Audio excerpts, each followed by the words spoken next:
Let's just start with the individual mandate. The Supreme Court's going to listen the next 3 days to a profound issue. What's your thought on the constitutionality of Obamacare? Want to weigh in on any of it? It begins Monday, so the Supreme Court will allow cameras in. So they'll be releasing the audio from the live argument. So Tammy Duckworth, you will not be able to take that. That's right. So obviously there's no constitutional precedent for the government to force you to buy a private product from Canada or from a private entity. It just doesn't exist. There's no precedent for it. So the Obama's attorneys are struggling to find a way to justify it. And if you remember, he told George Snuffleupagus on ABC News. Did I say Snuffleupagus? I mean Stephanopoulos.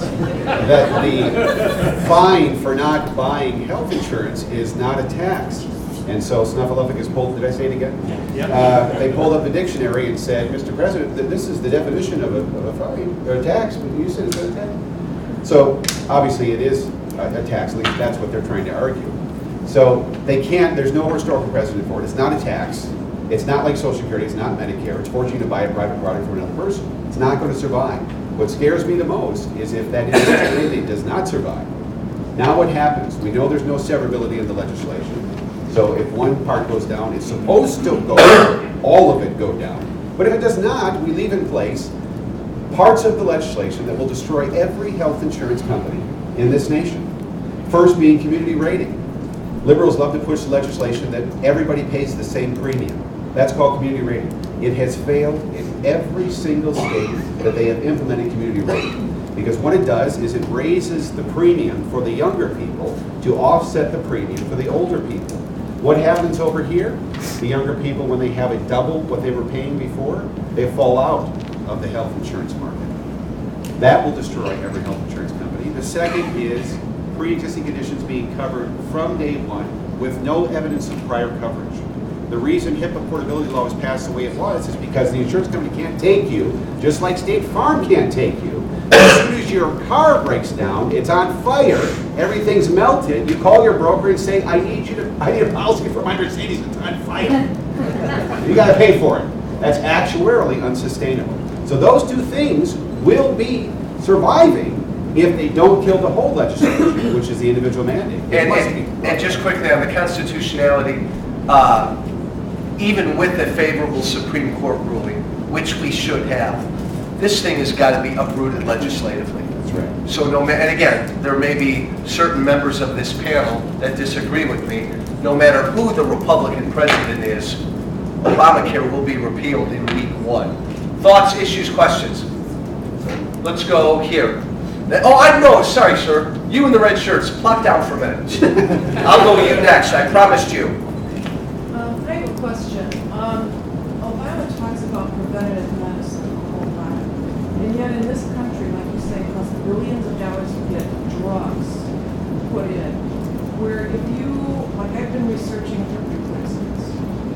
And in Germany, you can go to who has socialized medicine, but in a lot of the European countries, they are so far ahead of things that they can do instead of cutting you open, rip it out your joint or whatever, where you can take your own adult stem cells, regrow the cartilage, and have it injected.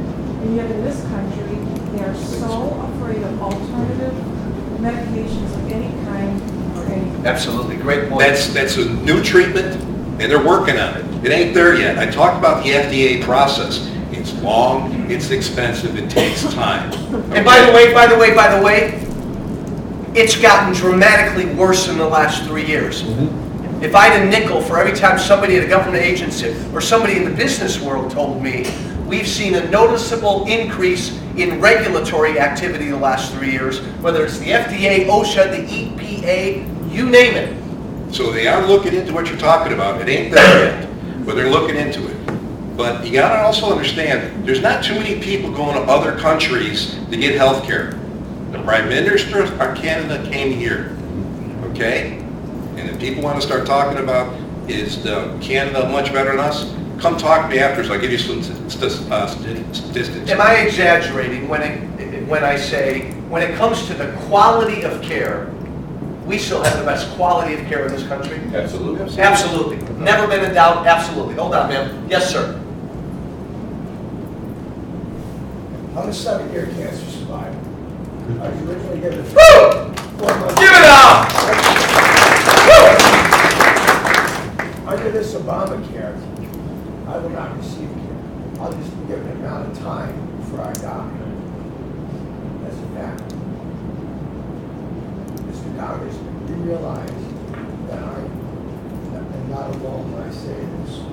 There's a lot of people in this country that are fed up with dirty politics, this going around us, and you're on the verge of seeing the Second Amendment right next to the point where you're just going to yank a lot of politicians. Hey, look, and I'll be right there with you, yanking myself out.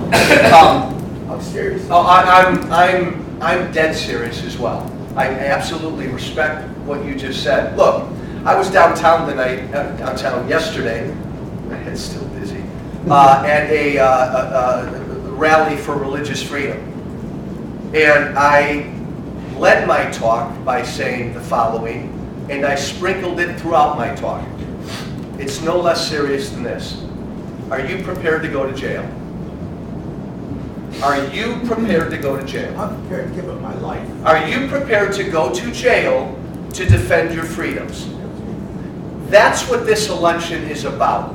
Because we can talk till we're blue in the face about what Obamacare is doing to business, about what it's doing to our debt, about what it's doing to Medicare. But it is trampling all over our freedoms.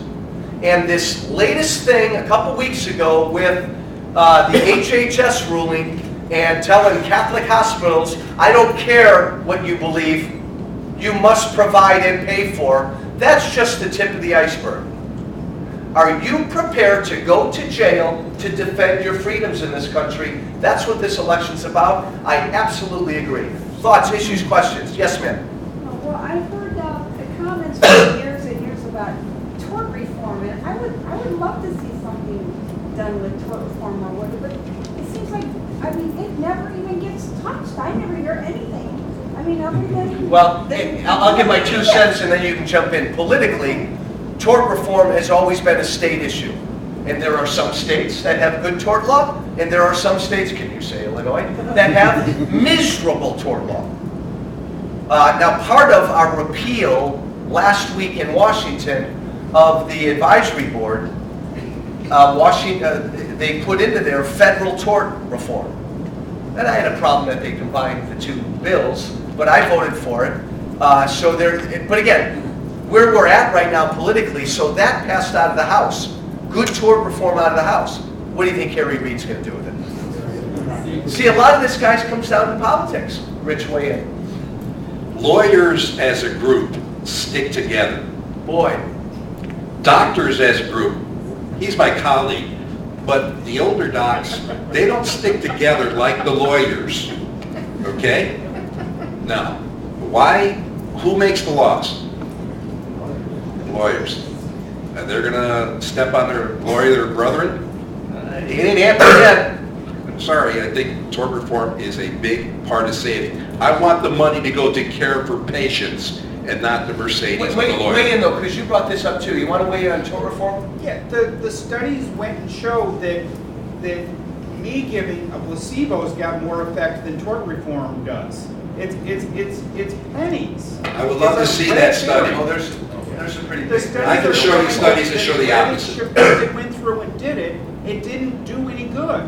Just look at the state of Now, Texas. it's interesting that you say that lawyers stick together, and yes, they do, but lawyers go against each other day in and day out. That's the definition of the judicial system. Whereas doctors tend to also hang together pretty tight, because go ask it for a second opinion, and half the time they won't give you one, because that would mean they might conflict with one of their brethren. And when they walk out of that room, that courtroom, they're together when it comes to protecting each other. But also they've got a rule for conflict. All the way in the back. Yes, sir. I had this is for Dr. Keller. I think we're all here because we're responsible consumers of healthcare. Yep. But what do we do about those who are not? And I'll give you an example. Hold that close. I was in the medical field for about 13 years with a major hospital. And we have people who, for whatever reasons, social reasons, whatever, don't take care of themselves and have chronic condition, and you've probably treated many, many people. I don't know if you're in the ER. The ICUs. ICU, who did not take their meds or whatever because they couldn't be bothered. They get an acute situation, and Tyler requires that they be treated in the emergency room regardless of ability to pay. You fix them up so that they can go home, give them a bag of medicine, and they're back in 2 months. Is anything being done about this? Dennis, I'm coming at you. I'm faced with this issue all the time, covering the ICU at Valencia Brothers, St. Alexis, Sherman, Good Shepherd, Northern Illinois Medical Center, and Woodstock, where there's a lot of frequent flyers coming and going. They're sick, they don't take their meds. You fix them up, you spend hundreds of thousands of dollars, they're gone. They leave for a while and come back. I wish I could tell you that there was something that we could do to not have that happen again, but you can't make the choices for those particular individuals. I guess what it comes down to is if you want your default to be the government telling you what to do. Because literally, that's, in my opinion, that's where this is going with the data collection with the mandated EMR, is that the government is going to see what you're doing and not doing. And down the road, could they make you pay a higher premium if you're not taking your meds? I suppose. You know, I don't know. Rich, weigh in. Most of them have no skin in the game because they can't afford it. They have no coverage. You're exactly right. You know, part of the thing what we need to do is educate people. The better educated, the easier it is. I practice a different brand of medicine in Barrington than I do if I was in the inner city. I spent some time in Cook County, and I'll never forget, I was on call one night and 13 people came in with broken arms and put splints on them. And we put them in the hospital. So I went up to the head of the program and said, why don't we just put a splints in these people, send them home, they come back the next day, we cast them up, boom, we're done, we save the money. He chuckled and he says, they won't come back. And then the hospital's gonna get sued. Let me say one thing. We've run over, but this is such an important, fascinating topic. I'm going to keep going. If you're getting bored, just feel free to leave, but let's go another 10 minutes or so, as long as we got some questions. Can I finish up this one thing? Yes. Plus, hospitals are now looking at things like congestive heart failure. People keep bouncing in and out. So they have nurse coordinators calling the people, are you taking your medicine? What do you weigh? They're doing that with certain diseases. And we are seeing great improvements with this. So it's starting, but it's going to take I got a question for you three, quick one. Rationing. We keep hearing this. Sarah Palin called it something but rationing.